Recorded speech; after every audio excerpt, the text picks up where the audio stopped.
안녕하세요. 앤디 스포츠 뉴스 채널입니다.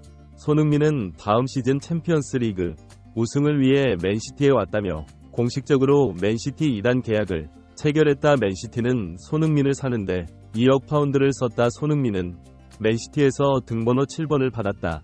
한국의 스타포드 손흥민이 맨체스터 시티팀에 자신의 이름을 남기며 인상적인 이적 거래를 성사시켰습니다. 2억 파운드라는 기록적인 이적료로 맨시티는 동료 도시 토트넘에서의 한국 영웅을 성공적으로 영입했습니다. 에티하드 스타디움으로 발걸음을 옮긴 손흥민은 맨체스터 시티 팬들을 열광시키며 매우 흥분한 모습을 보여주었습니다. 새로운 팀의 스타디에서 소개된 새로운 도전에 대한 큰 열망과 명확한 목표를 밝혔습니다. 내가 스터해였다는 것은 내년 챔피언스 리그 우승이다. 열정적인 축구 가해자 끊임없는 노력으로 손흥민은 단순히 비싼 계약이 아니라 펩 과르디올라의 팀 구성원으로서 자리매김할 것으로 예상됩니다. 소속팀에서 수년간의 프리미어 리그 경험을 통해 그는 날카로운 공격력과 탁월한 정신뿐만 아니라 놀라운 정신적 인물서의 힘을 가져올 것입니다. 공식 기자회견에서 과르디올라 은동은 손흥민을 환영할 때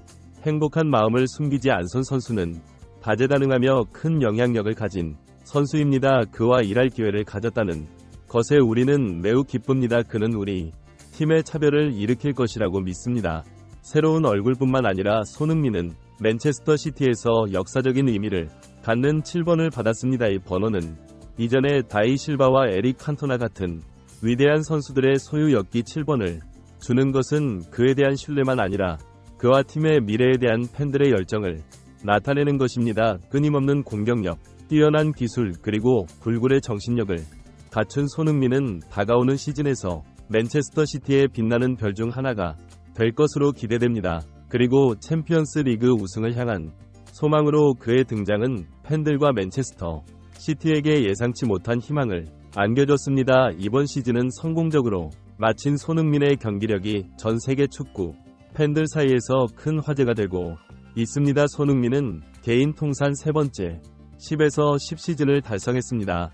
손흥민은 20일 셰필드전에서 선제 골을 도우며 시즌 10도움을 해냈습니다. 손흥민은 17골 10도움으로 시즌을 마무리했습니다. 이미 월드 클래스이자 레전드인 손흥민입니다. 프리미어 리그 역사상 오직 6명의 선수만 3회 이상 리그 10에서 10을 달성했습니다. 디디에 드로가, 프랭크 램파드, 에릭 칸토나, 모하메드 살라, 웨인 루니 다음 손흥민입니다. 현역 선수 중에는 손흥민과 살라 밖에 못해봤습니다. 손흥민은 5월 15일 맨체스터 시티 전에서 골키퍼와 1대1로 맞선 결정적인 골 기회를 놓쳤습니다. 손흥민이 날린 슈팅이 이 골키퍼에게 막혔습니다. 결국 토트넘이 0대2로 패했습니다. 맨시티가 우승하고 아스날이 2위로 밀린 결정적 순간이었습니다.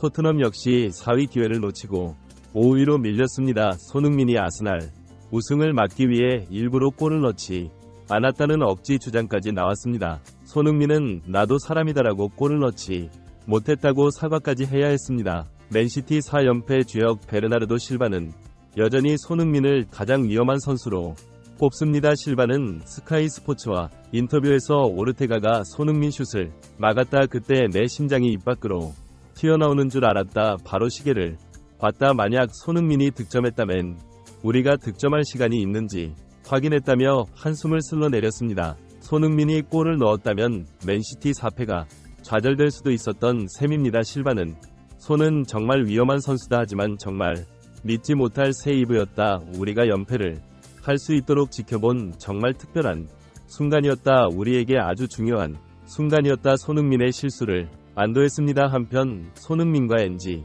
포스테코글루 감독이 서로를 향한 믿음을 드러냈습니다. 영국 스퍼스 웹은 23일 손흥민은 부본 공격수와 좌측면 어느 쪽이든 상관없다고 주장했다. 그는 팀이 필요로 하는 거라면 무엇이든 할 준비가 돼 있다고 주장했다고 전했습니다. 손흥민은 2023-2024 시즌 주장 완장까지 새로 차고 토트넘 에이스로 활약했습니다. 토트넘 역사상 최초의 비율로 국적 주장이 된 근 프리미어 리그 17골 10도움을 올리며 팀대 최다 득점이자 최다 도움을 책임졌습니다. 손흥민은 시즌 최종전에서 통산 3번째 10골 10도까지 완성하며 활용 전정까지 찍었습니다. PL 역사상 10에서 10을 3차례나 기록한 선수는 6명뿐입니다. 손흥민에 앞서 웨인 루니 모하메드, 살라 에릭 칸토나 프랭크 램파드, 디디에 드록바가 해당 기록을 세웠습니다. 땡 깊은 기록도 세웠습니다. 손흥민은 지난 3월 루턴전 역전골로 토트넘 통산 160 기록을 세웠습니다. 동시에 클리프 존스를 제치고 구단 역대 최다 득점 단독 5위에 이름 올렸습니다.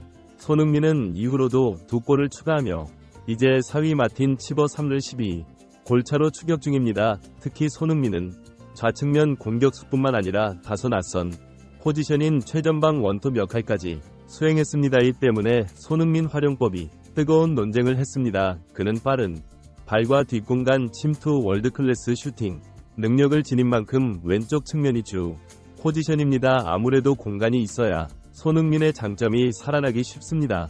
하지만 포스테코글루 감독은 팀 사정상 손흥민을 주로 중앙 스트라이커로 활용했습니다. 해리 케인이 개막 직전 바이에른 민헨로 떠났고 유일한 스트라이커 샬리송은 부진했기 때문. 게다가 샬리송은 시즌 중반 살아나는가 싶더니 잦은 부상으로 자리를 비우게 했습니다. 물론 손흥민은 중앙 위치에서도 클래스를 보여줬습니다. 그러나 혼자서는 한계가 있었습니다. 시즌을 치를수록 상대가 토트넘 공격 패턴을 파악했고 작정하고 내려서서 공간을 틀어막으며 손흥민의 존재감을 지우기 시작했습니다. 손흥민이 막히자 토트넘의 공격도 힘을 쓰지 못했습니다. 그러자 영국 현지에서도 손흥민의 재능, 낭비를 멈춰야 한다며 그가 100% 발휘할 수 있는 측면으로 기용해야 한다는 주장이 쏟아졌습니다. 올여름 토트넘의 최우선 영입 대상으로 도미닉, 솔랑케, 아이반, 토니 등 구본 공격수가 꼽히고 있는 이유이기도 합니다. 다시 한번 손흥민의 포지션 이야기가 나왔습니다. 그는 지난 23일 호주에서 열린 뉴캐슬과 포스트 시즌 친선전 기자회견에서 다음 시즌 어느 위치에서 뛰고 싶냐는 질문을 받았습니다. 손흥민은 주장답게 최고의 답변을 내놓습니다. 그는 난 상관없다라고 웃으며 그건 감독님의 결정이다. 난 어떤 션이든 준비돼 있을 것이라고 강조했습니다. 그러면서 감독님이 날 골키퍼 자리에 둔다면 골키퍼로 뛸 것이다라며 무덤까지 던졌습니다. 스커스 외분인을 전하며 손흥민이 다음 시즌 주로 왼쪽에 기용될 것이라는 데는 의심의 여지가 없다. 그는 수비 뒤로 뛰는데 매우 능숙하고 최고의 마무리 능력을 지녔다. 하지만 9번 공격수로 뛸 때는 상대 센터백을 책임질 수 있는 물리적인 존재감이 없을지도 모른다라고 덧붙였습니다. 한편 포스트 테코 글루 감독도 EA 스포츠 FC 온라인 유튜브 채널에 출연해 같은 질문을 받았습니다. 그는 나는 3명이 손흥민이 필요하다. 2명이 윙어한 명의 스트라이커 말이다. 그러면 모든 문제가 해결된다며 모습을 터뜨렸습니다. 그런 뒤 손흥민은 측면에서 오래 뛰었지만 난 중앙 기용을 더 선호한다.